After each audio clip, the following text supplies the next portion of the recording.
नमस्कार, आर्या न्यूज देख रहे हैं आप और मैं आपके साथ अलका सिंह। बुलेटिन में आपका बहुत बहुत स्वागत है। कानपुर देहात में आज बारिश के मौसम से पहले जिला पंचायत की अहम बैठक का आयोजन किया गया।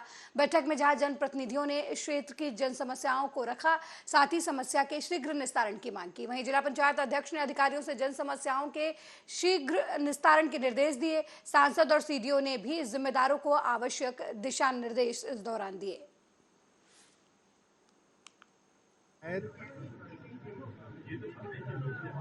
एक स्वयंसेवी संस्था है और आपको ये सारे विषय अध्यक्ष जिला पंचायत से पूछना चाहिए। और तो रुक गया था, लोगों से सांसद होने के नाते बात करने लगा, इसलिए मैं रुक गया था। फिर भी बता रहा हूँ कि आज की बैठक जो विगत बैठक हुई थी उसका अनुमोदन हुआ, विकास संबंधी थी।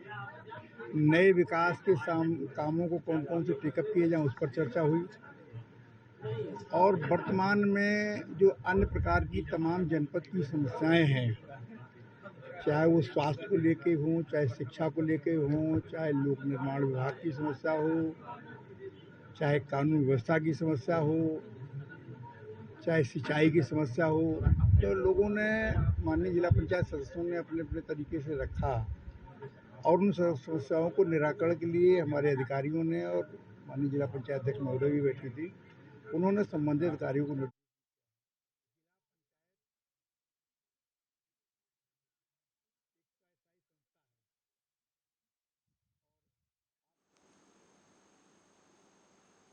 वहीं अलीगढ़ में जिला अधिकारी इंद्र विक्रम सिंह ने संपूर्ण समाधान दिवस के बाद श्रावण मास में कांवड़ियों की तरफ से जल भरने के दृष्टिगत गंगा घाट पर व्यवस्थाओं का जायजा लिया। इस दौरान जिला अधिकारी इंद्र विक्रम सिंह ने बताया कि अलीगढ़ की तहसील अतरौली के साकरा में बह रही गंगा नदी पर पुल बनाए जाने से क्षेत्रीय निवासियों के साथ साथ संभल और बदायूं जिले के श्रद्धालु भी शिव भक्ति गंगा घाट पर जल भरने के लिए आते हैं। तहसील प्रशासन को निर्देशित किया गया है कि सभी तरह की सुरक्षा के व्यापक प्रबंध किए जाएं।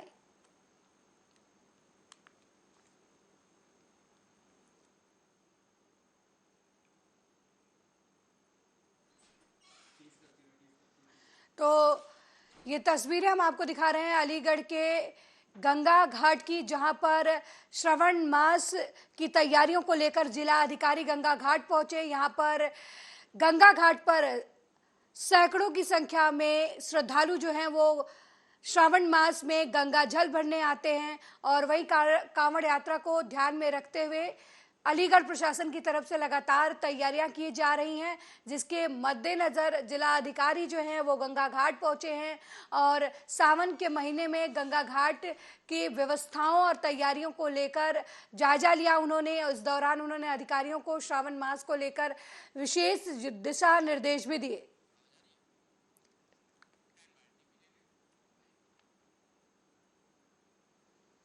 वहीं उत्तर प्रदेश शासन समाज कल्याण विभाग की तरफ से संचालित निःशुल्क मुख्यमंत्री अभ्युदय योजना के तहत एसएसवी कॉलेज हापुड़ में सिविल सेवा परीक्षा, पीसीएस, जेई और नेट कोचिंग सेंटर का जिलाधिकारी और पुलिस अधीक्षक ने शुभारंभ किया।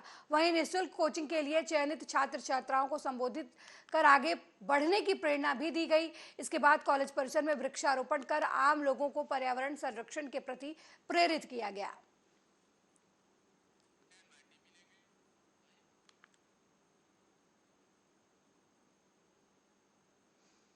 वहीं बुलंदशहर के रंगपुर गांव स्थित श्री गुरु रविदास आश्रम में संत शिरोमणि श्री गुरु रविदास जन कल्याण चैरिटेबल ट्रस्ट की तरफ से रविदास और उनकी शिष्या मीराबाई की शोभा यात्रा निकाली गई।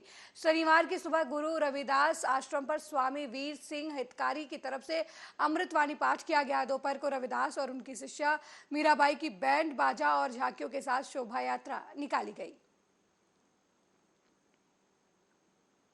25 से 30 साल के अंतराल हो गया इसका, उस तब से ही ये चल रहा है। निरंतर हर वर्ष ये कार्यक्रम होता है।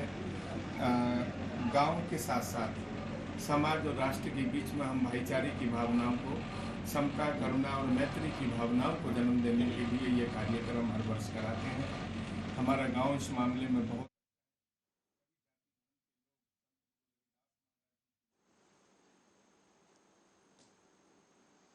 वहीं पूर्वोत्तर रेलवे के मुख्य जनसंपर्क अधिकारी पंकज कुमार ने बताया कि पूर्वोत्तर रेलवे को पहली बार वंदे भारत रेक अलॉट की गई है। 8 कोच की रेक है।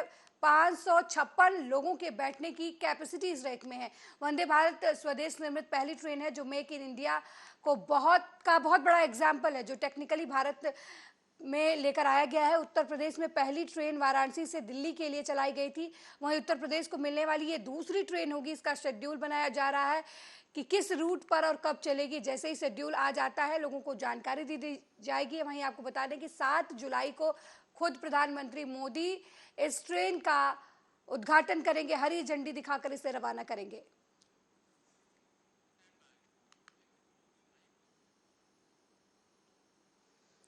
वहीं फिरोजाबाद के शिकोहाबाद के जिला संयुक्त अस्पताल में बने प्रधानमंत्री जन औषधि केंद्र पर ड्रग इंस्पेक्टर ने छापेमार कार्रवाई की। शासन स्तर से सभी जन औषधि केंद्रों पर जांच के आदेश के बाद ये कार्रवाई की गई। वहीं इस दौरान मेडिकल स्टोर पर सैंपलिंग कर बाहर की तरफ से लिखी जा रही दवाओं के बारे में जानकारी भी ली गई।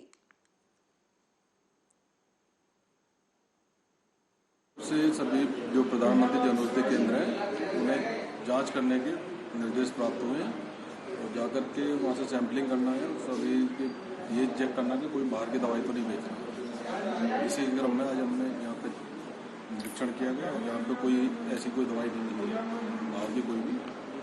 बाकी सब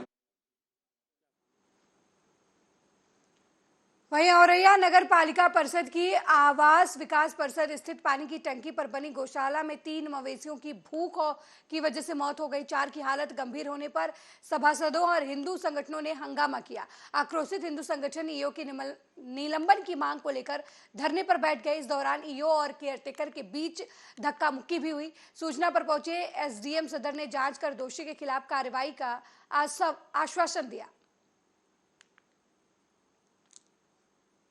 पालिका द्वारा संचालित गौशाला है, ये कई दिनों से अव्यवस्था का शिकार थी।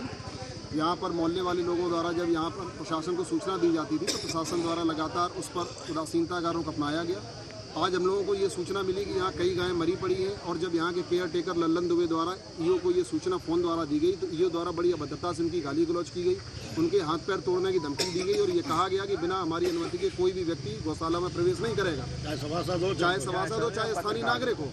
जब हम लोग यहाँ पर आए हम लोगों ने देखा ईओ को कि यहाँ पे कुछ गायें अस्वस्थ हैं, बीमार अवस्था में पड़ी हुई हैं, तो उसके संबंध में कुछ लोग और यहाँ आ गए थे। मुझे जानकारी मैं यहाँ पे आया तो लोगों की ये शिकायत है कि यहाँ पे व्यवस्थाएँ समुचित नहीं है और ईओ द्वारा कुछ व्यवस्था भी की गई है केयर टेकर को। तो इस सब पूरे विषय की जाँच करा के जो समुचित अगर दोषी कोई जो भी दोषी है उसके विरुद्ध कार्रवाई करें। कैसा प्रशासनिक अधिकारियों द्वारा समय समय पर गौशाला का निरीक्षण किया जाता है? हाँ, निरीक्षण किया गया था। 23 तारीख को स्वयं मेरे द्वारा निरीक्षण किया गया था। स्थितियाँ ठीक थी, यहाँ कोई ऐसी समस्या।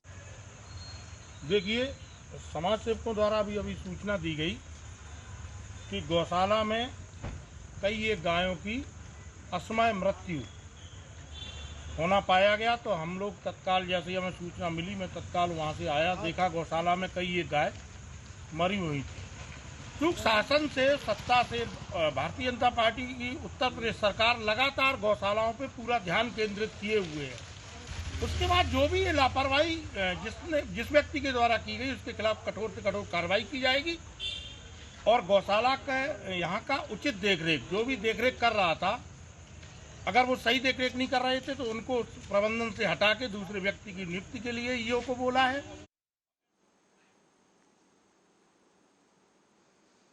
वहीं हापुड़ के ग्राम असोड़ा में हजरत शाह सलाउद्दीन रहमतुल्लाह अलैह का सालाना 3 दिवसीय उर्स के आयोजन का आगाज किया गया। Doctor Mohammad Irfan MD Bloom hospital और doctor Vivek Gupta chairman Bloom hospital की तरफ से दरगाह में ब्लूम निःशुल्क स्वास्थ्य शिविर कैंप भी लगाया गया। इसमें चिकित्सकों के द्वारा दरगाह में आने वाले लोगों का निःशुल्क इलाज भी किया गया। इस दौरान दरगाह कमेटी की तरफ से ब्लूम हॉस्पिटल के संचालकों का पगड़ी बांधकर सम्मान भी किया गया।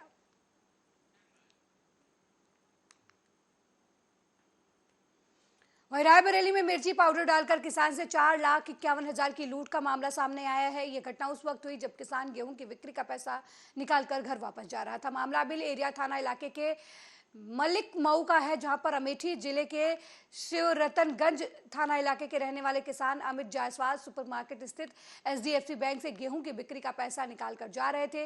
इसी दौरान मिल एरिया थाना इलाके के मलिक मऊ में रेलवे फ्लाईओवर के पास 2 बाइक सवार बदमाशों ने किसान की आंख में मिर्ची जैसा कोई केमिकल डाल दिया और डिग्गी में रखे 4,51,000 रुपए उड़ा दिए। उधर किसान बाइक के पास लौटकर जब आया तो उसे कुछ शंका हुई। किसान ने जब डिग्गी खोलकर देखी तो पैसे गायब थे। सूचना पाकर मौके पर पहुंची पुलिस लुटेरों की तलाश में जुट गई है। जो थाना शिवरतनगंज के ग्राम सोता नगर निवासी हैं, आज दोपहर में ये एचडीएफसी बैंक जो सुपरमार्केट में स्थित है वहाँ से लगभग 4,51,000 रुपये निकाल करके निकले और अपनी बाइक से जा रहे थे। मलिक मऊ ओवरब्रिज क्रॉसिंग के पास पहुँचे थे।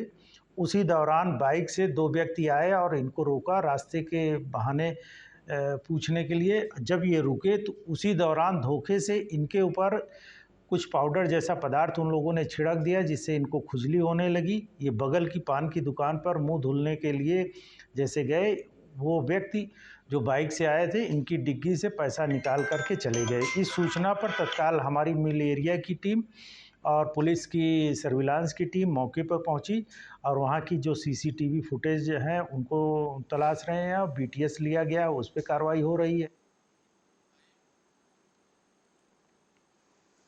वहीं बुलंदशहर की तहसील सिकंदराबाद में भारतीय किसान यूनियन अंबावता के राष्ट्रीय अध्यक्ष ऋषिपाल अंबावता का 60वां जन्मदिन जिला अध्यक्ष आबिद अली एडवोकेट के आवास पर मनाया गया। सभी कार्यकर्ताओं ने जिला अध्यक्ष के नेतृत्व में सिकंदराबाद तहसील को ज्ञापन सौंपा। साथ ही मांग की कि किसानों को दिन में बिजली की सप्लाई दी जाए। वहीं क्षेत्र में आवारा घूम रहे गोवंशों पर लगाम लगाई जाए। बता दें कि गोवंश आए दिन जाम और हादसे का कारण बनते हैं, जिसको लेकर भारतीय किसान यूनियन अंबावत के जिला अध्यक्ष पहले भी शिकायत कर चुके हैं। वहीं इस मामले में कार्रवाई न होने पर अनिश्चितकालीन धरने की चेतावनी भी दी गई। भारतीय किसान यूनियन अंबावता के जिला अध्यक्ष अपने कार्यकर्ताओं के साथ तहसील सिकंदराबाद पहुंचे हैं और स्थानीय समस्याओं को लेकर इन्होंने तहसीलदार को ज्ञापन दिया है। तो इनकी क्या मांगे हैं और कदम कदम पर ऐसे मुद्दे उठाए जाते हैं और भारतीय किसान यूनियन अंबावता स्थानीय समस्याओं के लिए तैयार रहता है और उनका समाधान कराता है। तो आज भारतीय किसान यूनियन अंबावता के जिला अध्यक्ष आबिद अली एडवोकेट सिकंदराबाद तहसील में पहुँचे हैं। ज्ञापन देने के बाद क्या इन्होंने मांग की है, हम इन्हीं से बातचीत करते हैं। सर, तहसीलदार को ज्ञापन दिया गया है, स्थानीय क्या समस्या है? सबसे पहली समस्या हमारी ये है कि जो आवारा पशु फसलों को नुकसान पहुंचा रहे हैं, किसान भाइयों की फसलों को, उन आवारा पशुओं को पकड़वाकर गौशाला में उचित खाने पीने की व्यवस्था के साथ उनको रखा जाए। और जो रात को हमारा किसान अपने बीवी बच्चों को घर पर छोड़कर खेतों पर पानी लगाने जाता है, बिजली विभाग को सूचित किया जाए, निर्देश किया जाए तहसील द्वारा कि बिजली की सप्लाई रात के बजाय दिन में विशेष तौर से किसानों के लिए की जाए। मुख्यमंत्री जी का आदेश है कि गौशालाओं में गोवंशों को रखा जाए, लेकिन यहाँ देखा गया है जगह जगह अब भी गोवंश है। तो इस पर आपका क्या कहना है? मुख्यमंत्री जी की बात से मैं सहमत हूँ। अपने स्तर से शासन प्रशासन से सारी समस्याओं के समाधान के लिए प्रशासन समाधान करने में लगा हुआ है, लेकिन गौशालाओं की हालत इतनी ख़राब है कि गौशालाओं को, गायों को, हमारी माँओं को उचित व्यवस्था खाने पीने की नहीं मिल पा रही है और उनका निरंतर शारीरिक वजन कम होता जा रहा है उचित चारा न मिलने के कारण। तो मांगें पूरी नहीं होती तो कितने दिन के बाद अगला कदम क्या होगा? अगर हमारी मांगें पूरी नहीं होती हैं तो 16 जुलाई का दिन निश्चित है। हम 16 जुलाई को सिकंदराबाद तहसील प्रांगण में एक बड़ी जनसभा करेंगे और इन मांगों को पूरी कराने के लिए शासन प्रशासन को मजबूर करेंगे। जी बिल्कुल, ये थे हमारे साथ एडवोकेट आबिद अली जिला अध्यक्ष, जिनका कहना है अगर इनकी मांगें पूरी नहीं होती तो अगला कदम धरने का होगा। कैमरा पर्सन फैजान के साथ मैं इमरान सैफी, आर्या न्यूज़, बुलंदशहर।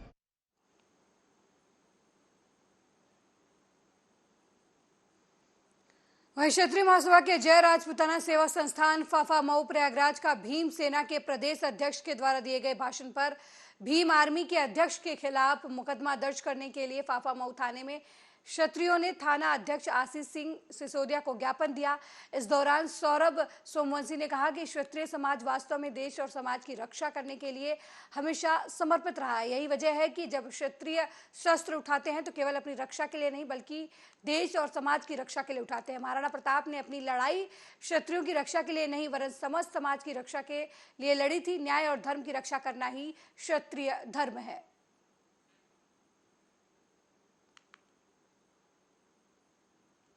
वहीं मुरादाबाद सीएमओ कार्यालय भ्रष्टाचार का अड्डा बना हुआ है। सीएमओ कार्यालय के नाम पर आए दिन फर्जी नोटिस जारी हो रहे हैं। ये नोटिस बड़े बड़े अधिकारियों के नाम से झोला छाप डॉक्टर्स को जारी किए जा रहे हैं और नोटिस के नाम पर झोला छाप डॉक्टरों से लाखों रुपए की वसूली की जा रही। वहीं जब इस बारे में स्वास्थ्य विभाग के डिप्टी सीएमओ संजीव बेलवाल से सवाल किया गया तो उन्होंने चुप्पी साध ली।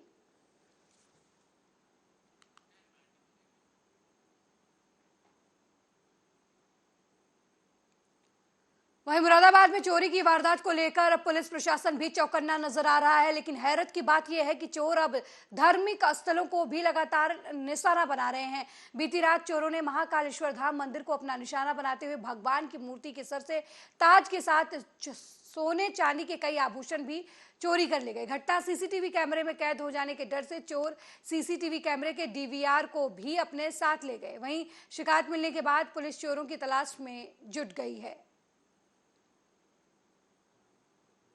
मैं सेवा करता हूँ। रात अज्ञात चोरों के द्वारा यहाँ पे बहुत बड़ी चोरी हुई है। 12 से 2 के बीच में कई शस्त्रधारी बदमाशों। मैं इस मंदिर का प्रबंधक हूँ और रात को करीब मालूम पड़ा है कि रात को करीब 2 बजे 4 डकैत यहाँ पर मंदिर में आए और उन्होंने तिरुपति बालाजी का जो मंदिर का गेट है उसका ताला तोड़ा और ताला तोड़ के अंदर चले गए और इसके बाद जो तिरुपति बालाजी का अंदर का गर्भगृह का द्वार है उसको उन्होंने खोला। उस पर चांदी के छत्र और जो चांदी के बर्तन थे वो उन्होंने सब ले लिए और वहीं पे जो कैमरा सीसीटीवी कैमरा टीवी लगा हुआ था उसके तार काट करके जो उसका डीवीआर है वो भी ले गए। और उसके बाद जो गुल्लक थी वहाँ पे 2 गुल्लकें थी गोदरेज की, वो दोनों गुल्लक भी उठा करके यहाँ से ले गए और वो गुल्लकें यहाँ से मंदिर से करीबन 200 मीटर दूर एक पार्क के अंदर पड़ी हुई दोनों गुल्लकें मिली हैं और जिनको तोड़ने की बहुत कोशिश की गई। उनमें एक तो गुल्लक टूट गई और एक गुल्लक नहीं टूटी। इसके बाद वो हनुमान जी के और शिव परिवार के मंदिर में आए। वहीं कानपुर देहात में वन महोत्सव 2023 की शुरुआत हो गई है। जिलाधिकारी नेहा जैन ने वन महोत्सव की शुरुआत करते हुए पौधारोपण किया। वहीं दूसरी ओर जिले के मुख्य विकास अधिकारी सौम्या पांडे ने भी जिलाधिकारी के साथ वृक्षारोपण का पर्यावरण संरक्षण और वन महोत्सव को सफल बनाने की कवायद शुरू कर दी। जिलाधिकारी नेहा जैन वन महोत्सव की शुरुआत करते हुए जहां पर पौधारोपण और पौधों के संरक्षण पर जोर दिया, वहीं दूसरी ओर संबंधित जिम्मेदारों को आवश्यक दिशा निर्देश भी दिए। वहीं उन्होंने सरकारी जमीनों को हरा भरा करने के लक्ष्य और अनुरूप पौधारोपण करने की बात कही।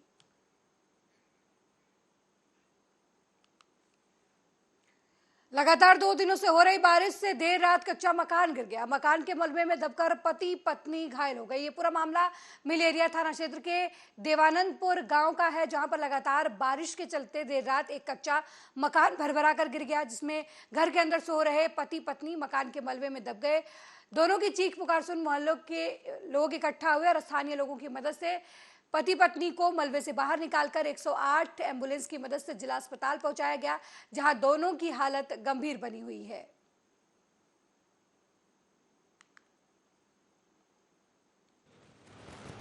दो पेशेंट जो देवनाथपुर से आए हुए हैं, शायद छत गिरी हुई है। उनको कोई जाहिरा चोट तो नहीं है, लेकिन प्राथमिक उपचार करके भर्ती कर दिया गया है। आगे सर्जन देखेंगे कि अंदरूनी कोई चोट तो नहीं है। रात में मकान जो है पूरा ढहा गया। दोनों पत्नी पति दोनों उसी के नीचे लेटे हुए थे। क्या नाम है दोनों लोगों का? राकेश और बबली। पुलिस को सूचना दी गई? जी, मलेरिया थाना में सूचना दी गई।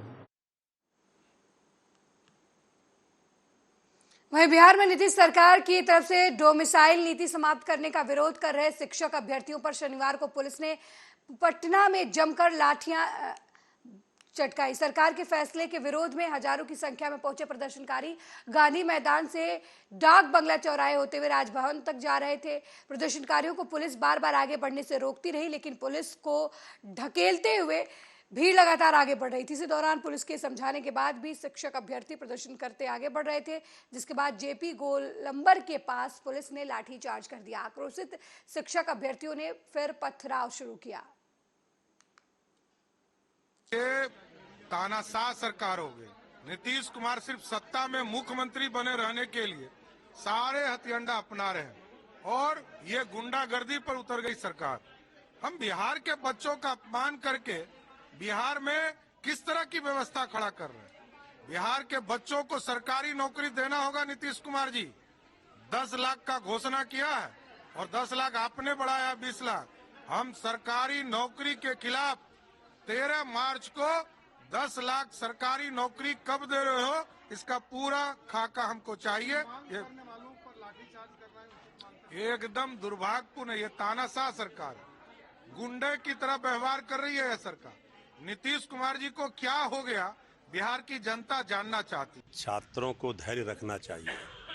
नीतीश तेजस्वी की सरकार में छात्रों नौजवानों के भविष्य को जिस बीजेपी ने अंधकार कर दिया था, उसमें प्रकाश भरने का काम किया जा रहा है और लगातार इस बात को हमारे डिप्टी सीएम श्री तेजस्वी यादव जी, माननीय मुख्यमंत्री श्री नीतीश कुमार जी कह रहे हैं कि सरकार कोई भी फैसला ले रही है तो बिहार के हित के लिए ले रही है और शिक्षा में गुणवत्ता और उसमें सुधार को लेकर के हम लोगों का वचन था, प्रण है।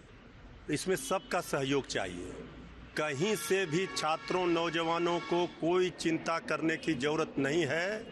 उनकी चिंता के लिए नीतीश तेजस्वी की सरकार है और वो अपना काम करें, उनके लिए सरकार उनके साथ खड़ी है। लेकिन सब चीज़ों का लोकतंत्र में एक तरीका है। वो आंदोलन करें, अपनी मांग रखें सरकार से, लेकिन अगर वो नियम कानून को तोड़ेंगे तो फिर कानून अपना काम करेगा। लेकिन हम फिर भी उनसे अपील करेंगे, छात्रों नौजवानों से, शिक्षकों से, कि सरकार आपके लिए है, सरकार आपकी है। आप थोड़ा धैर्य रखिए, आपको निराश नहीं होना पड़ेगा। तानाशाह सरकार हो गई।